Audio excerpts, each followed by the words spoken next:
warahmatullahi wabarakatuh. Salam sejahtera dan salam Malaysia Madani.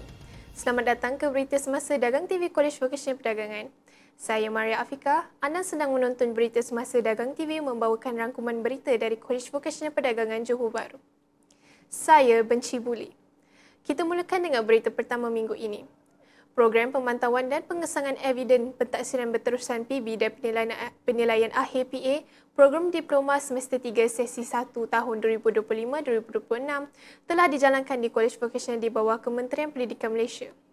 Program ini dilaksanakan bagi memastikan pelaksanaan pentaksiran berterusan dijalankan mengikut garis panduan GP dan standard operasi prosedur SOP yang telah ditetapkan. Selain itu, program ini turut menilai kesahihan instrumen PB yang digunakan serta memantau pelaksanaan penilaian akhir bagi pelajar diploma semester 3. Inisiatif ini diharap dapat memastikan kualiti pentaksiran yang telus, sahih dan berkesan dalam sistem pendidikan vokasional negara. Seterusnya, pada 13 Oktober 2025, satu tinjauan pelaksanaan kelas hybrid telah diadakan di Kolej Vokasional Perdagangan oleh Pegawai Jemaah Nazir Negeri Johor. Tinjauan yang dijalankan dari jam 10 pagi hingga 2.30 petang ini bertujuan memantau status pengoperasian kelas hybrid, menilai kefungsian peralatan serta meninjau pelaksanaan PDP menggunakan teknologi hybrid di bilik khas kolej. Hasil tinjauan menunjukkan pengurusan bilik hybrid berada pada tahap cemerlang. Tahniah diucapkan kepada semua pihak yang telah bertungkus lumus memastikan pengurusan dan pelaksanaan PDP hybrid berjalan dengan lancar dan berkesan.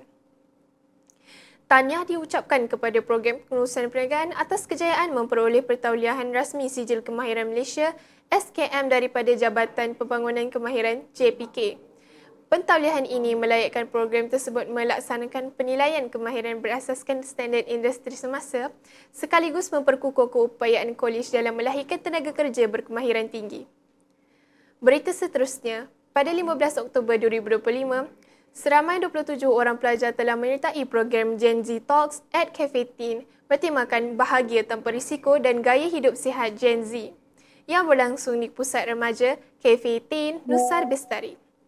Program Anjuran Lembaga Penduduk dan Pembangunan Keluarga Negara LPPKN Negara Johor ini disertai oleh pensyarah pengiring Puan Hajah Wan Nur Hazila binti Wan Muhammad Zain, Puan Nur Laili binti Sarif dan Cik Nurul Fatin binti Ruslan.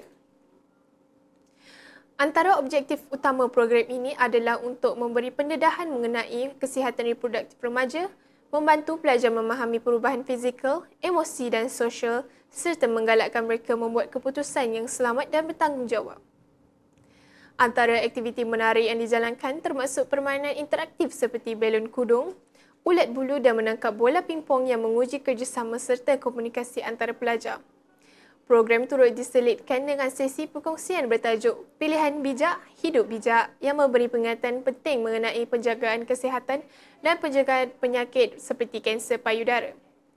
Program berakhir pada jam 1 petang dengan harapan agar pelajar dapat mengamalkan gaya hidup sihat dan positif dalam kehidupan seharian. Akhir sekali, Dagang TV ingin mengucapkan selamat menyambut Hari Deepavali kepada semua rakyat Malaysia yang beragama Hindu.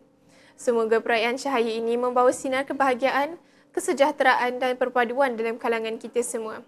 Rayakanlah Deepavali dengan penuh makna dan semangat harmoni. Sekian laporan untuk hari ini. Teruskan mengikut Dagang TV untuk perkembangan terkini dari dunia Kolej Vokasional Perdagangan. Saya Maria Afika melaporkan untuk Dagang TV. Sekian, terima kasih dan sehingga kita bertemu lagi dalam berita berikutnya. Assalamualaikum, salam hormat dan salam dagang di hati.